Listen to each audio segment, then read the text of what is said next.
Assalamu alaikum, dear students. In this lecture, we will be discussing complex numbers and quadratic equations. As you are well aware about the real numbers, you have gone through in class 10th. And in your class 10th, you have read quadratic equations. And in quadratic equations, whenever you reach a stage of finding the solution of quadratic equations, there you encountered one problem, and that problem was like this: the square of any number that's equal to a negative quantity. So you left the problem as such, and you mentioned the one point, that is real roots does not exist.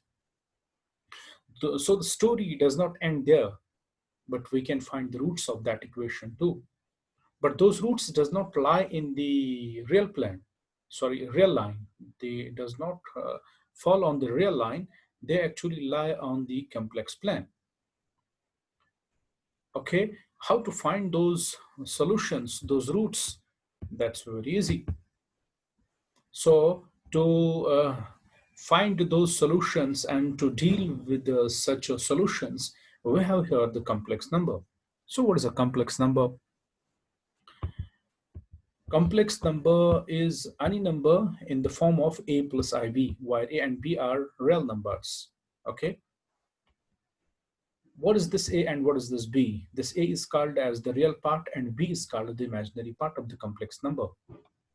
Okay, for example, we have a number of the form 2 plus i3.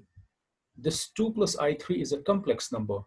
This 2 is a real number, 3 is a real number, 2 is called as the real part, 3 is called as the imaginary part. Okay, so this is a complex number. In complex number, you have two parts, but in real numbers, you have only one part. Okay, so here we have the, as you know in from your class 10th, you know the algebra of real numbers. Similarly, we have algebra of complex numbers, how to add them, how to subtract them, how to multiply them, and how to divide them. Here we have the rules. Addition of complex number. For example, you have two complex numbers, z1 and z2.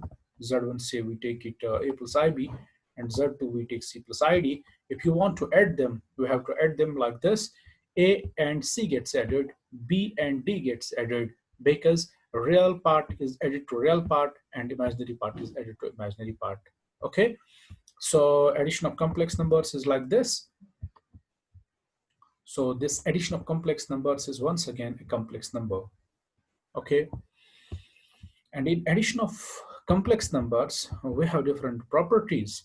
These are closure law, that is addition of two complex numbers is a complex number, so it's closed. We have commutative law. We can add the numbers. Say we can write z1 plus z2, that is same as z2 plus z1. So this is called commutative law, okay, or the abelian property. Next one is the associative law. Associative law, for example, you have three complex numbers and you want to add them. You can add them like this. You can add first and second and get the result and add the third. Or you can write it like this. You can add second and third, get the result and add the first to that. Okay, this is called the associative property. Next is existence of identity. Identity means this is actually additive identity. So what's additive identity? Additive identity is any number that we add to the given complex number and makes no change on that complex number. That complex number is 0 plus 0 I. Okay, this is called the additive identity. On addition of this complex number to the given number makes no change on the value of the given complex number. Next is existence of additive inverse. Additive inverse means that number which when added to the given number makes that number equal to the additive identity. So if you have z is equal to a plus ib and we want to write its additive inverse, that's minus a plus minus b. So if we will add up these, you will get the additive identity. Okay, so what is that number? Which one added to the given number gives you the additive identity? That number is called as the additive inverse. Similarly, we have the difference of complex numbers, and it follows the same procedure. But note that in the difference of the complex numbers, you don't have all the properties. For example, abelian property or the commutative property. For example, you have z1 minus z2, that's not equal to z2 minus z1. So abelian property does not hold here. Okay. See the multiplication of the complex numbers. Whenever you want to multiply the complex numbers, you have to multiply them like this. You want to multiply a plus ib with c plus id. So how to do that?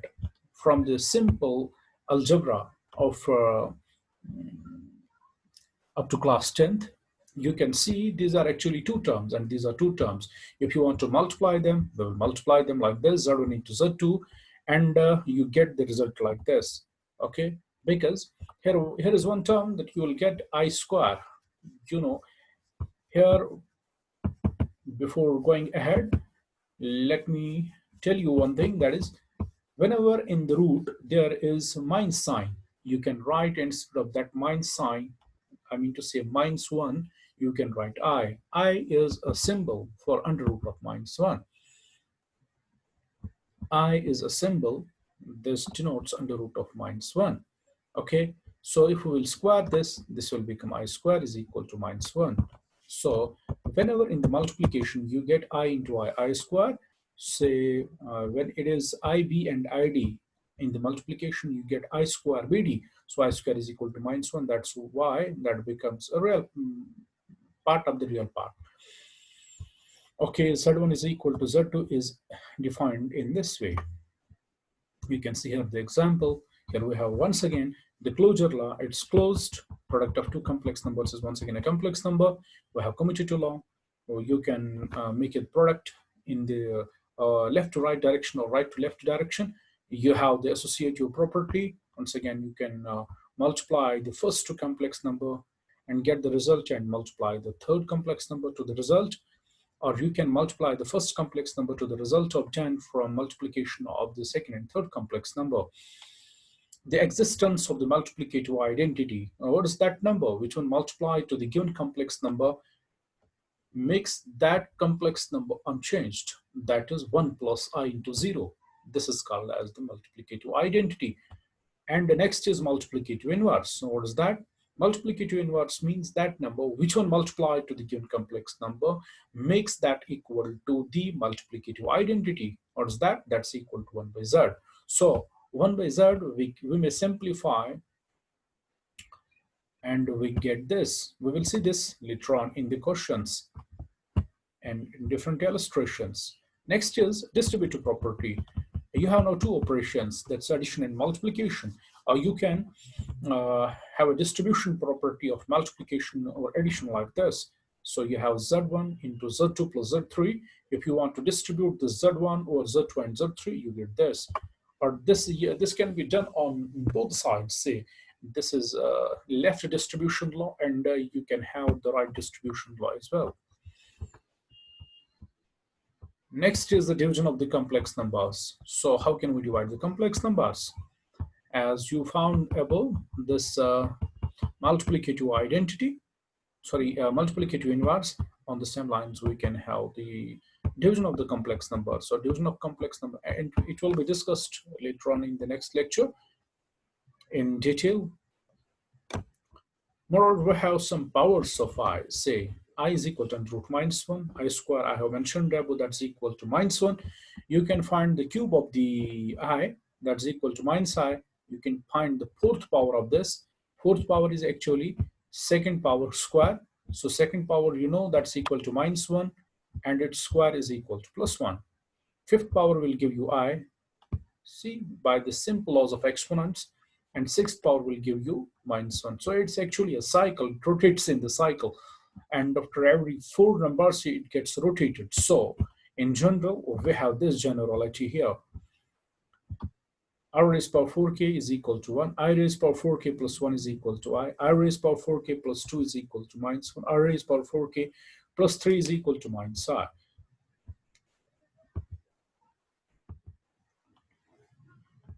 Okay, so these are some properties we're supposed to highlight here. And the most important property that we are going to highlight here is the modulus and conjugate of a complex number. What's modulus of a complex number? For example, you have a complex number that is a plus ib, and you want to find the modulus of that complex number. Modulus actually means the size of the complex number. So what is that? That can be measured, or that can be calculated by using this formula. Mod of z is equal to under root of a square plus b square. And conjugate of complex number is actually the reflection of the complex number, okay, along the x-axis. So what is that? That's, for example, you have the complex number a plus ib. Its reflection is a minus ib, okay? So this is called the conjugate of the complex number.